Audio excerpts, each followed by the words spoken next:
Janganlah kamu mengatakan bahwa orang-orang yang terbunuh di jalan Allah mereka telah mati. Namun sebenarnya mereka hidup, tetapi kamu tidak menyadarinya.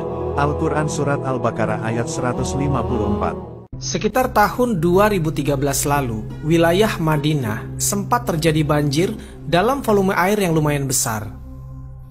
Hujan besar berlangsung selama berhari-hari, menyebabkan banyak bangunan yang hancur dan diakhiri dengan banjir yang masif. Banjir nyaris menutupi seluruh akses Madinah, termasuk menggenangi pekuburan para syuhada yang ada di Jabal Uhud, yang usianya sudah sekitar 1400 tahun. Beberapa orang yang menyaksikan musibah banjir tersebut mengatakan, ketika banjir telah surut di pemakaman Uhud, jasad-jasad para syuhada nampak atau timbul ke permukaan dalam kondisi yang utuh.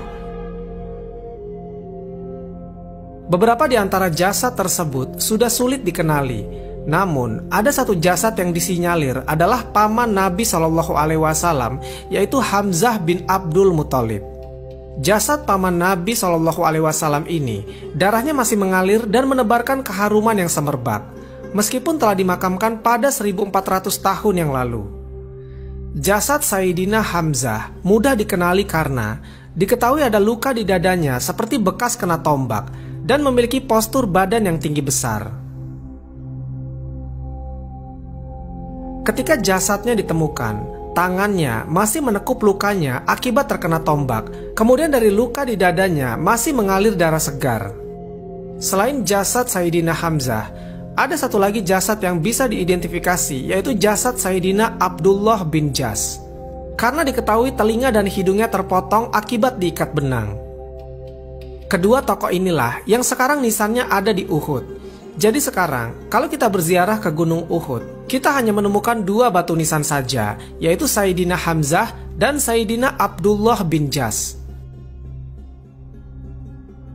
Dr. Tariq As-Suwaidan yang menyaksikan langsung peristiwa ini mengatakan bahwa beliau mencium aroma misk yang berasal dari jasad para syuhada. Ketika orang-orang mencoba mengangkat jasad para syuhada perang Uhud, persendian lengan salah satu jasad tidak kaku, dan darah-darah dari jasad mereka masih mengalir, layaknya seperti orang yang masih hidup, atau orang yang baru meninggal dunia beberapa jam yang lalu. Dalam satu riwayat diceritakan, Jabir bin Abdillah pernah bercerita bahwa, menjelang perang Uhud, ayahku memanggilku pada malam hari. Beliau berkata kepadaku, "Aku merasa akan menjadi orang yang paling pertama gugur di antara para sahabat Nabi. Sungguh, aku tidak meninggalkan sesuatu yang lebih kusayangi selain engkau di samping Nabi Muhammad SAW. Sesungguhnya aku memiliki hutang, maka lunasilah dan bersikap baiklah kepada saudara-saudara perempuanmu." Keesokan harinya, ia pun menjadi orang yang pertama gugur dalam perang Uhud. Ia kemudian dimakamkan bersama orang-orang yang lain dalam satu lubang kubur yang sama. Tetapi hatiku merasa kurang nyaman membiarkan ayahku satu lubang kubur bersama orang lain. 6 bulan kemudian, aku membongkar makamnya dan mengeluarkan jasad ayahku.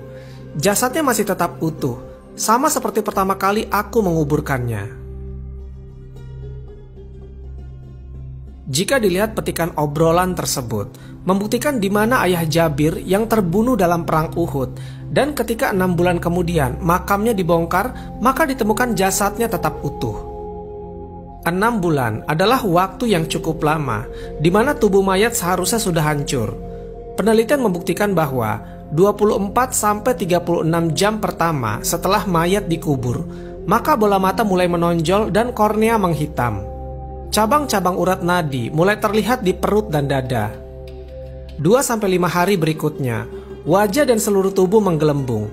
Kemudian normalnya, tubuh dari mayat akan keluar bau busuk.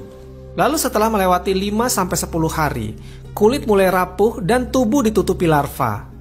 Organ-organ tubuh mulai meleleh ke tanah dan hanya menyisakan tulang belulang saja.